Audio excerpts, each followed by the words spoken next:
In this video, I'm going to give you an insight into the cars that you'll be driving as a cop or racer in Need for Speed Hot Pursuit. Every car in Hot Pursuit is there for a reason, whether it's the top speed of the Bugatti Veyron, the limited numbers of the Pagani Zonda Cinque, or the aggressive styling of the Lamborghini Reventon.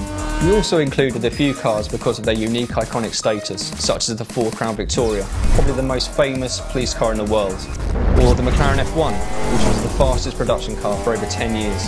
I have so many favourite cars in this game. If I had to pick one, it would probably be the Porsche 918 Spider, which was unveiled this year at the Geneva Motor Show. Within 4 days of it being shown to the press, we had CAD from Porsche, and we managed to get it in-game, ready to be set up. Because we're working with such amazing real cars, we wanted to remain as authentic as possible. So as well as offering all of the colours these models come in, and having animated parts such as wings, air vents and air brakes, we modified our existing handling system to make use of real data from the manufacturers. Torque curves, gear ratios, mass and aerodynamic coefficients, these are all entered to give us the correct acceleration times and top speeds.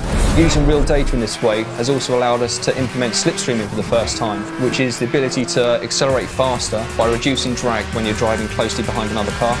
Anyone familiar with a Criterion driving game will recognise the high-speed drifting and the nitrous game mechanic, both of which are easy and intuitive to use, but when mastered will allow you to reach even faster times.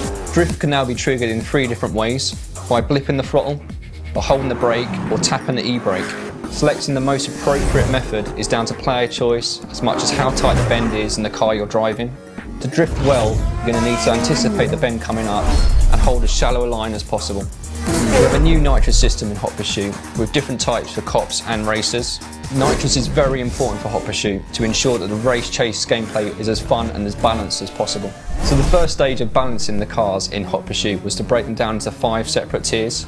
It wouldn't have been very much fun or realistic to have a player driving a Crown Victoria racing and busting another player in a Bugatti Veyron. The second stage of balancing was to tune the performance of the cop cars so they could catch the fastest race car in their tier. In a drag race without nitrous, the cop car will always win. The third and final stage of balancing was to give the ability for the racers to outrun the cops. By saving enough nitrous and using it in a large enough burst, they can exceed the manufacturer's top speed and leave the cops in their wake. Racer nitrous is different per car and allows us to balance the performance differences between cars in the same tier. For example, to allow the McLaren F1 to compete with the Bugatti Veyron, the F1's nitrous is much more powerful. Cop nitrous is very different from racer nitrous in that it is much more powerful, but it's used much more quickly. The best way to use it is as a weapon, so timing your hits with a quick nitrous burst will allow you to cause much more damage. There's nothing more satisfying than busting a racer with a well-timed nitrous burst. I'm very proud of the cars in Hot Pursuit.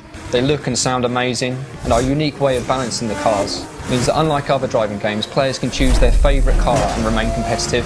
There's nothing more rewarding for me than seeing a grid of 8 different supercars at the start of a race and not knowing who's going to win.